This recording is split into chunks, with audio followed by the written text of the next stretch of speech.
So here's the play field of a Riverboat Gambler. It has a massive back red ramp. Drop down ramp here on the left. Similar to like Gilligan's Island and what's the other one? Whodunit. Shoot underneath, or it drops down, you go around and do the slot machine. It is missing the slot machine. You can see there's a plastic here that used to show a slot machine. Little 2D piece of art. So that will have to be found. 3 pop bumpers. Over here on the right is your roulette, and you'll choose either your red,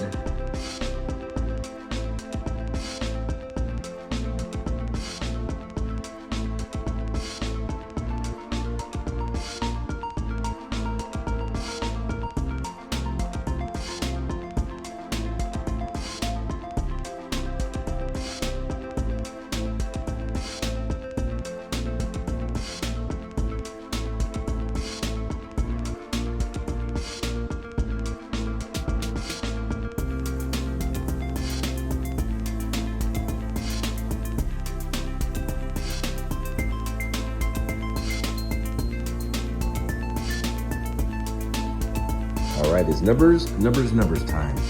Looking at the 2009 edition Mr. Pinball listed price guide. Flip her open. Come on, work with me, man. Page 82. And this is the flippers chronological by manufacturer. Information pulled from 2009. And Riverboat Gambler, meow. There's 2 entries. The higher priced machine back in 2009 was the $1,400 diamond plate, which they only made 100 of. And then they actually made 3,100, a little bit less value standard play fields. Williams, October of 1990. It's a 4-player machine. E is electronic, B is multi-ball, L is lane change, N means it has ramps, the R means it has a roulette wheel, V means voice and speech, X are drop targets, and the asymmetrical playfield symbol right there. And that's the numbers, 3,200 total bill, 100 of which were diamond plated. So those are the numbers.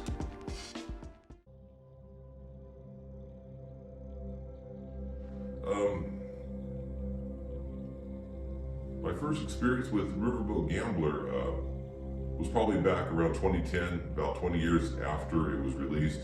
I never took the opportunity to play one in an arcade, so I was at a pinball show years later. There was a Riverboat Gambler there, not being played. I looked at it and said, what the heck, I'll give it a try. I gave it a play and I said, this is pretty darn fun. Had that catchy tune, it had some fun shots, it had a good theme in my opinion. I mean, who doesn't like gambling, right? Anyway, after playing it, I said, it's pretty cool. Keep my eye out for one. Maybe I can pick one up and bring it home to our own game room. And here we are.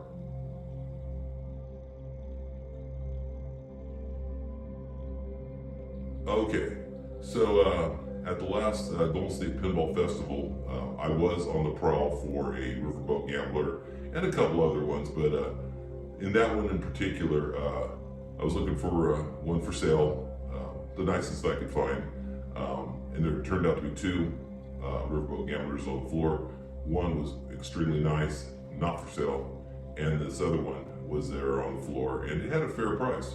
It did have a couple things. I think there was a flasher out, and I believe the red button on the lockdown bar was not functioning, but and it had quite a bit of playfield wear in the inserts, but I had seen in the past, because I had been on the prowl for one of these games, I had seen in the past, just parts wise, that you can find like the overlays for the inserts, and so I wasn't overly concerned about, you know, the physical condition of the playfield. So I locked it down and brought it home on the final day of the pinball show. So that's where we are right now.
right, stop the music. Check this out.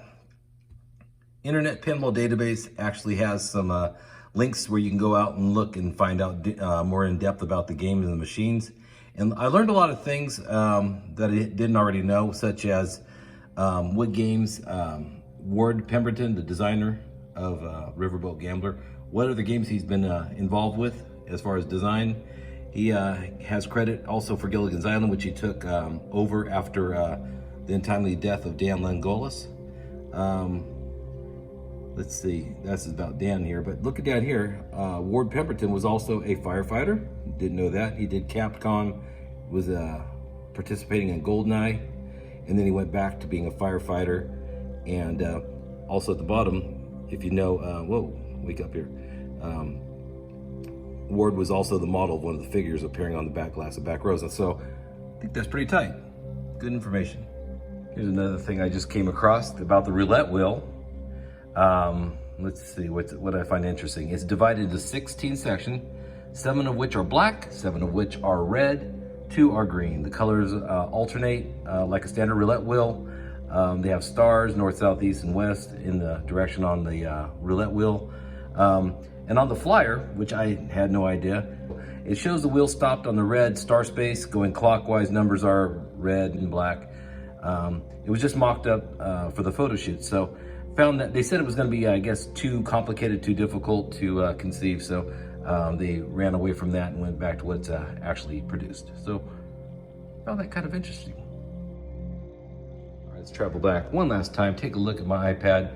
I found this quite interesting, that at the AMOA Expo 1990 New Orleans, they made a modification to the software, and if the slot machine came up all 7s, instead of the display saying special, it would say t-shirt, and the person then playing would receive a Riverboat Gambler t-shirt. So that's pretty cool.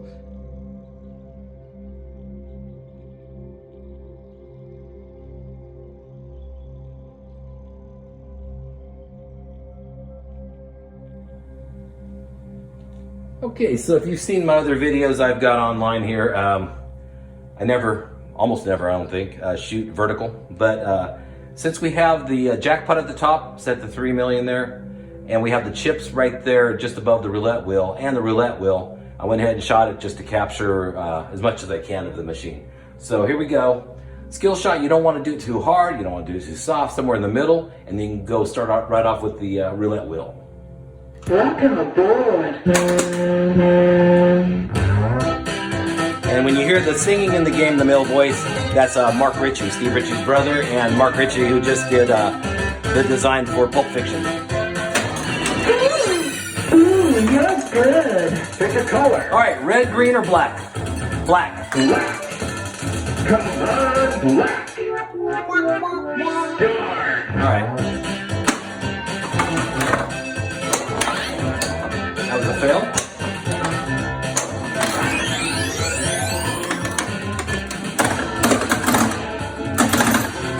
Very catchy tune.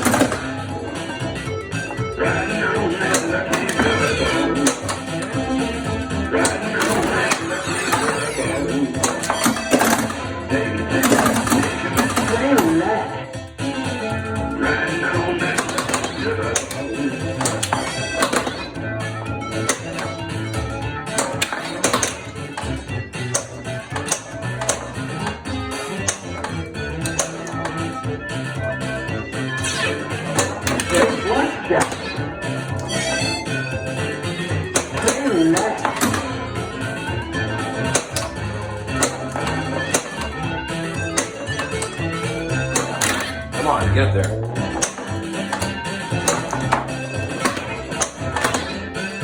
Play the shot.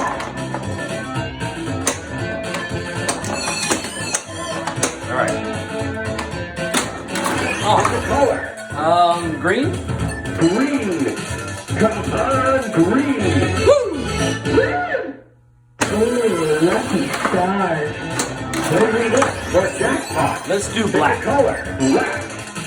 Come on, black. Star. Play the shot. Bad.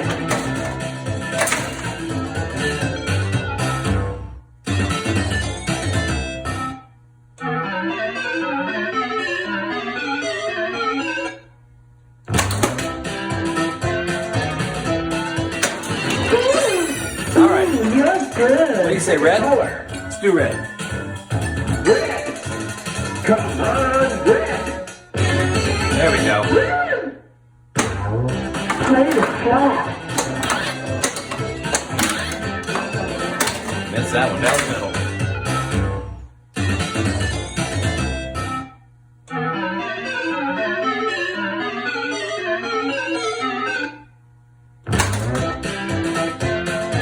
So you are trying to spell casino. C is the royal flush, the drop targets. The A is the 21. The S is the slot machine right there. I is a skill shot, which we've already done. And N is roulette. And O is the chip targets, the stand-up set. Let's go. Ooh, you're good. Pick a color. I'm going green. Green. Come on, green. Boom. Star. Play the shot. There's a slot. Looks like we're set up for multi-ball. There we go. 1 million. Nice. All right. We can do this skill shot one more time if we're skillful. Ooh, you're good. Let's do red. Pick a red. Come on, red. This is for the big jackpot. Nope. Star. Darn. Ooh, lucky star. Blackjack.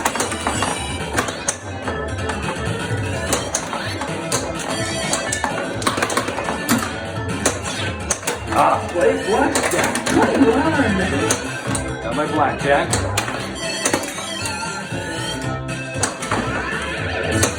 Man, that's it. Cashing out. Yep.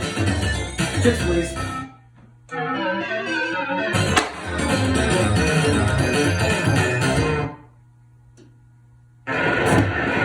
All right, the match is 40. Not tonight.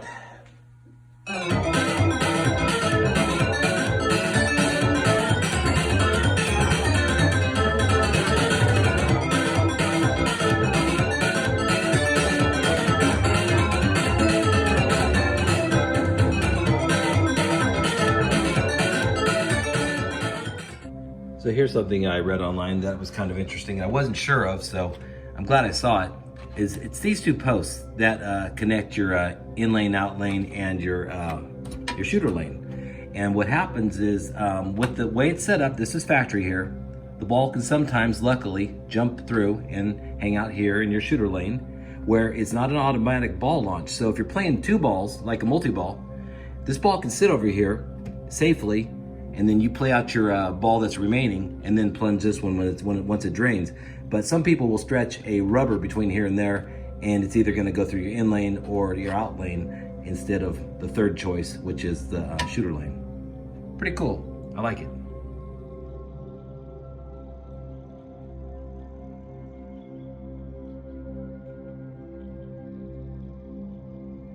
You know, you have what, 5 different modes? C-A-S-I-N, C-A-S-I-N, oh, 6. Woo! So it was 2010? No. Didn't see it in the theaters.